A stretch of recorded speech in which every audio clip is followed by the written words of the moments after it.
All right. Well, we are live, Glenn. Give it a couple minutes as folks trickle in. A little bit of a delay with the LinkedIn side, but certainly appreciate you hopping on and covering some stuff with me today.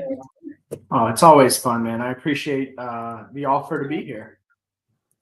And of course, I'm on spring break this week. So as you guys see kids running in the background trying to get me at my weakest moment to give them more snacks, I'll try to stay as focused as possible. That But sounded like baby girl in the background. Or was that little man? it was. Yeah, it certainly was. Well, it's been a crazy start to the year. Our last session, we covered tariffs. We had Avalera on. This go round, we're going to be covering a little bit more on product introductions, what to expect. I thought what we could do is just quickly provide you all with a quick introduction of who we are, tell you a little bit more about what we're seeing in the marketplace, and then answer a couple of questions to our audience. Please feel free to ask as many questions as you'd like, and we'll try to address them in real time. We'll make sure you've got our contact information as we dive a little bit deeper, and can certainly answer stuff offline. So where are we? We are really going to be covering at a very high level NetSuite focus.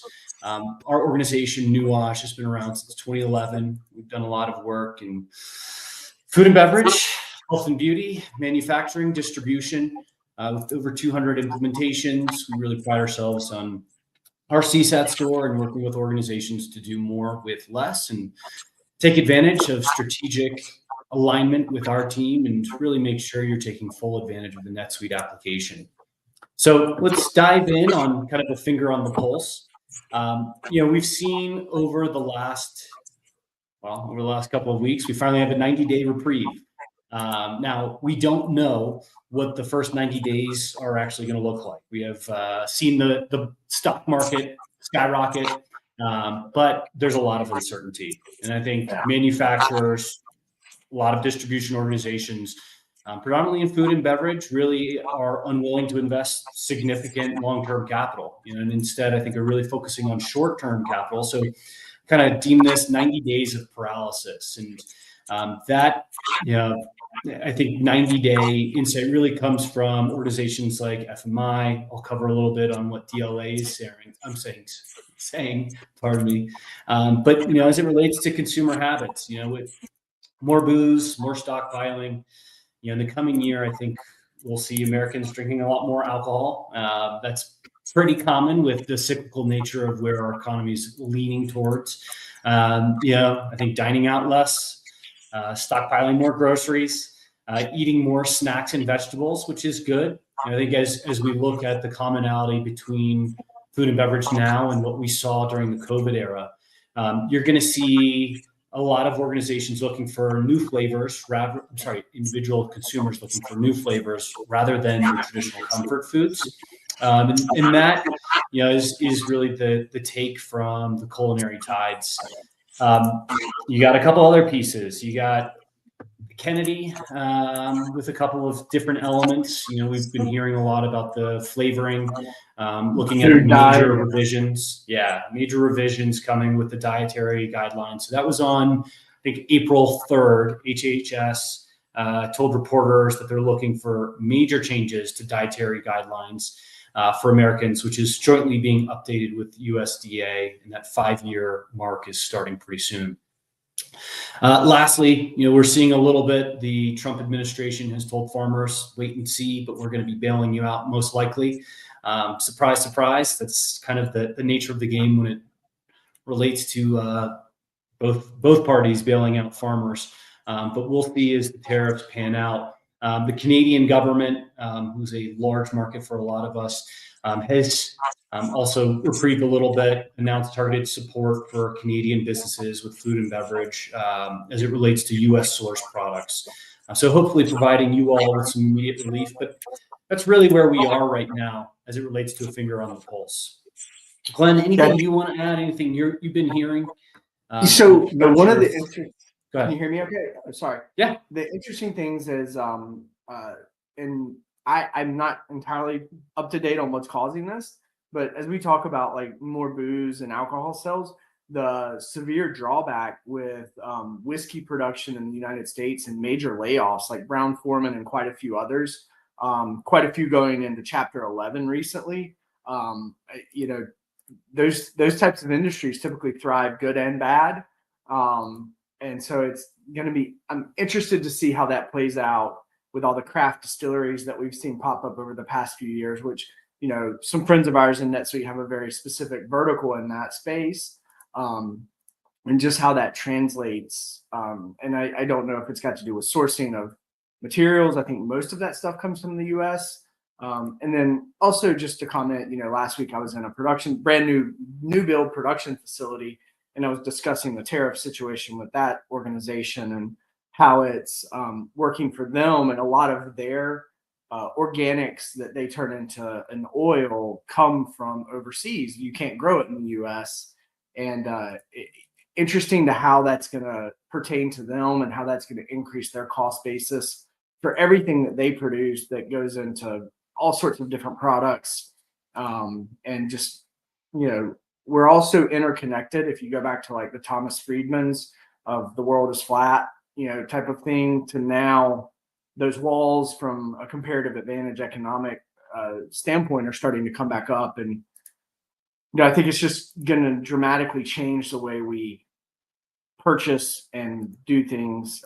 Unfortunately, it takes a long time for organizations to stand up a manufacturing facility. And quite frankly, some of the machines come from overseas. A lot of them come from Europe, a lot come from China. So you're paying tariffs on the production lines you're trying to instill to bring manufacturing back to the US. So it's not something that's going to be easily unwound in a short time period. I think the only thing that I see is more uncertainty in the marketplace.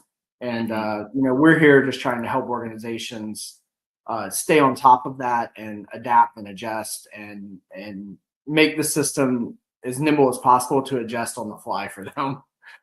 So. Yeah, I think, Glenn, that's a great point, and something I think everybody's you know, top of the list is supply chain, right? Is trying to understand what we're going to be doing with our supply chain. How do we optimize?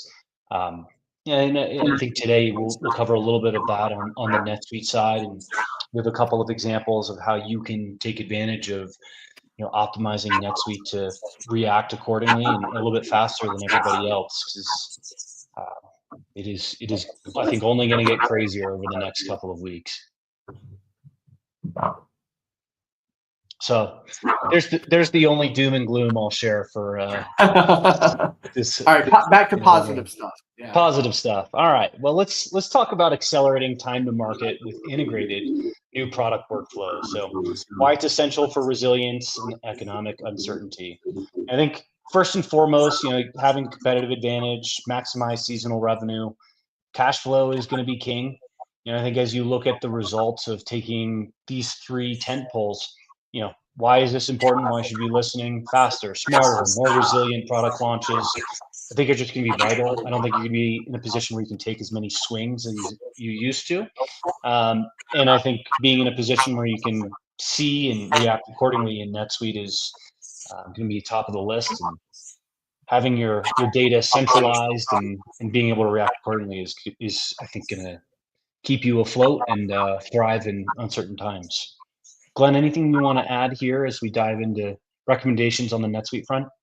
Yeah, I think, you know, having a good understanding of fully burden cost into your product, whether you're manufacturing or sourcing products and buying and selling, because it's also, let's say, if you're, and I know we're talking more specifically of food and beverage, but really any organization that, let's say, is just a distribution company. Well, you're buying from someone who's manufacturing, and their supply chain impacts are going to impact you. So understanding what the supply chain of your suppliers even looks like is going to be critical for you to understand what cost pressures you're going to be in with regards to your product. Yeah. You know, there was a really good podcast on the New York Daily, their little morning podcast they do about this woman who it was 4 babies, and just she went into the whole supply chain of like silica, and we don't make that here in the United States. So you need silicone, because it was a silicone press that goes into this. You have to have the molds and the machines. And when you backtrack it all, it's just everything is so interconnected in what we do. It's really a challenge to unwind all those various elements. And I think organizations that have an understanding of what their true landed product cost is are going to have better adaptability to know when they're making money and when they're not, versus waiting 3 weeks after month end close to see what's in the bank account. And I know that's a very generic term kind of how we manage cash flow, but the reality of it is there's a lot of pressures going on right now, price pressures along with interest rate lag, that it's created so much uncertainty in the market, and that's got to play out. So the better I was the Debbie Downer. well, the better organizations can understand what the levers are and where they have the most value in turning a profit to increase cash flow, to manage what could be good or bad times depending on your industry. The better and more successful I think they'll be, which is not abnormal from good times. It's just in times of uncertainty, we tend to take a microscope to those areas. And that's actually, in my experience, which is 20 years here, when there's uncertainty or economic downturn, organizations start to look at systems and processes to really invest in cleaning those up, because it's an opportunity to save money in the long run. And they're not thinking short term. Short term is payroll, bank account, all the key financial things that have to be in place for you to weather the storm. So that's kind of my anticipation with it. And at the end of the day, cash is king. That's all that matters. Yeah. All right, well, let's go through a couple of quick wins. We got a couple of questions that popped up. As we look at managing new product setup in NetSuite, I think utilizing your item master records, that's a given. Leveraging the suite flow to automate some setup, workflow automation, optimization. If you don't have a team in place, certainly something we can help you with. Again, those are very, very quick wins. I think as you're looking at coordinating across departments, is cash is king. Supply chain is strained. New product launches, I think, are going to be far and few between, but making sure everything is airtight is going to be more critical than it's ever been. So utilizing project management applications, I'm not saying NetSuite's the right solution or Smartsheet or Monday, there's varying degrees, but making sure you've got project plans, timelines in place, and you're configuring your dashboards for all the alerts and mission critical elements that you should be taking insight and review into are more important than ever. And the great news is a lot of this is already available out of the box with your NetSuite environment. Lastly, advanced analytics. Everybody's got access to the suite analytics capabilities in NetSuite. If you're not utilizing it, you should be, to say the least. And then, once you get a little bit more mature, the demand planning side. And we see a lot more folks asking for MRP and really trying to drive more on the demand and supply side now. And it takes a little bit of work. And maybe, Glenn, if you could talk through what organizations should do to get to that level before they jump in, I think that would be beneficial to the audience today as well. Yeah, so a couple of things here, and we've done some things before with organizations of new product launches, using the opportunity record in NetSuite and kind of extending that along with some modifications we've done for cost buildup, namely related to standard costs, but kind of flipping on its head and saying, how much is it going to cost to bring this product to market? How much raw material, how much manufacturing costs? To understand that as you're considering new product launches. And then most organizations have some sort of internal item approval that we just create as a workflow within NetSuite. There's some capabilities out of the box with a workflow that's kind of been floating around the NetSuite ecosystem for a long time. But I think the other side of this is getting to that demand-driven organization is you really have to understand your sales history and how many days of inventory on hand you want to hold. But beyond that, what's your lead time? And if you're a manufacturer, not only what is your lead time, your capacity constraints, if you do have capacity constraints. So how long, if raw material hits the front door or back door, most organizations have materials coming in the back door and product going out the front. Once the raw materials come in, how long does it take to convert them into a finished good product, packaged and ready to go?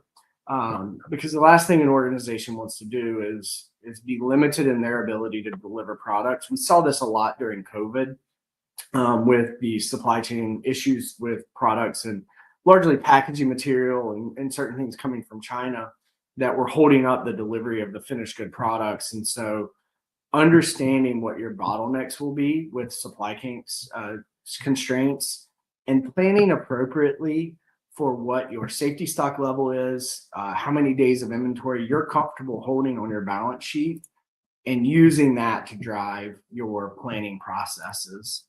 I think the other thing here is, I lost my train of thought there. Dang it. Understanding, I lost it. Oh, I know what I was going to talk about. If you are introducing a new product to market and you think it's going to be similar to another product's performance, obviously you can use some of the NetSuite's native demand planning is very limited. You can put in a sales forecast, you can use history, but there is a concept of an alternate item where you can say this item is probably going to sell like this item, so I want to mirror that item's sales history. And you can use that to kind of forecast out, the mint chocolate chip's going to perform like the chocolate chip cookie dough or whatever it is. And using that to drive that. And, I think, and I'm going to put a shameless plug in here for Causey.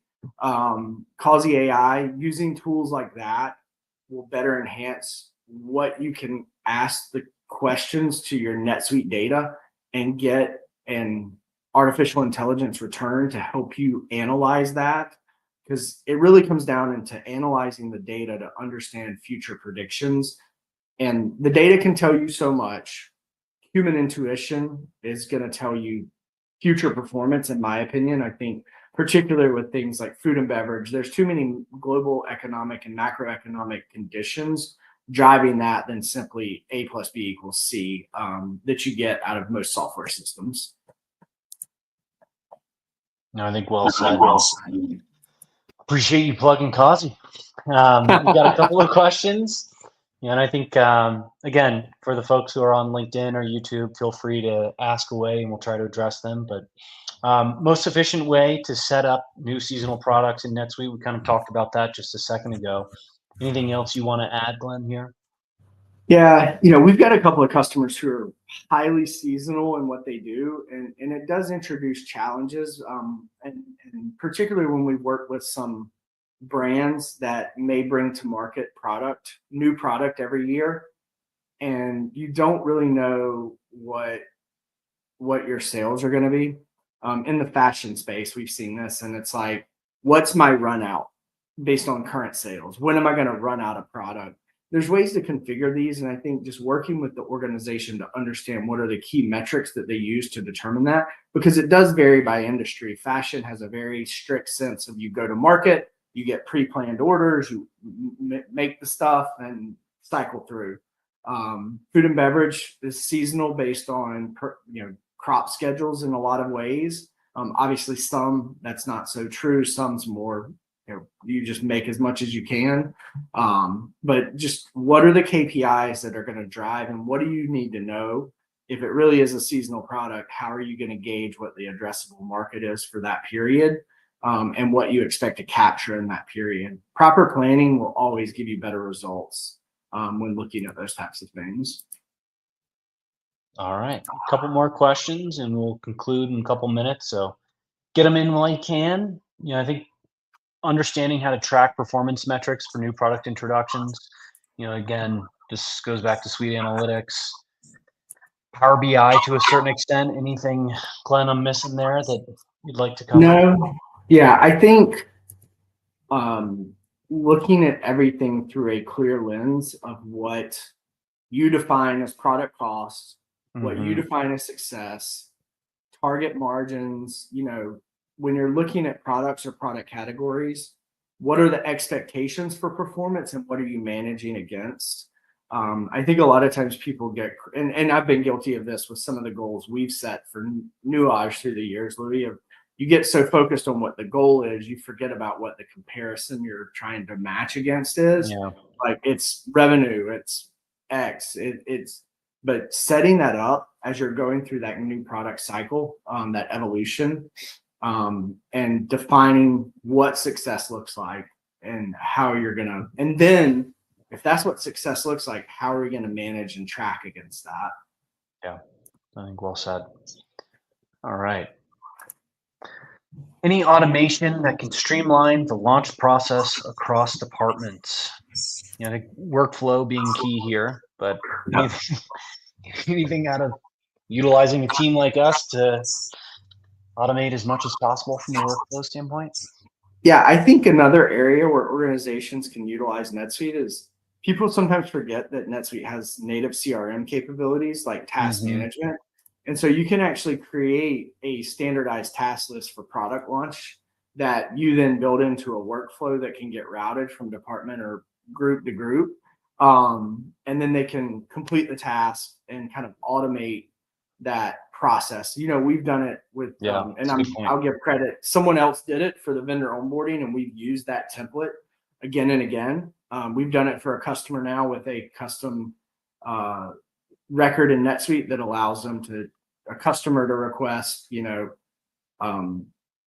information on a product or a quote, and it starts that cycle so that they have an online form to gather information. So there's a lot of different ways to do that. Both in and outside of NetSuite. Yeah, absolutely. All right. Well, we've got one question left and we'll conclude. So last one. How can we leverage NetSuite to create dynamic inventory thresholds that automatically adjust based on early sales performance data of new product introductions? Yep. So you can use the native demand forecasting to build that in. It has its limitations on how far it can look back, how far it can look forward. My general recommendation, and this is just because most people I know want to manipulate the data or have outside drivers that they're using, is take your sales data, put it into Excel, update with any drivers that you want, like new store openings. See, NetSuite can't consider if you start at 5 targets, but then they give you a contract for the remaining 30 within that region or whatever it is, what's the impact going to be? And you create a driver-based system and then suck that into your demand plan. And the system will help you clip against that from a demand planning and MRP perspective. Couldn't have said it better. Well, we certainly appreciate you guys joining us today. And if there's any other questions, feel free to reach us at sales@newrcg.com or on our website. We're pretty easy to get a hold of, and wish you guys luck. We'll try to do this in the next 2 weeks.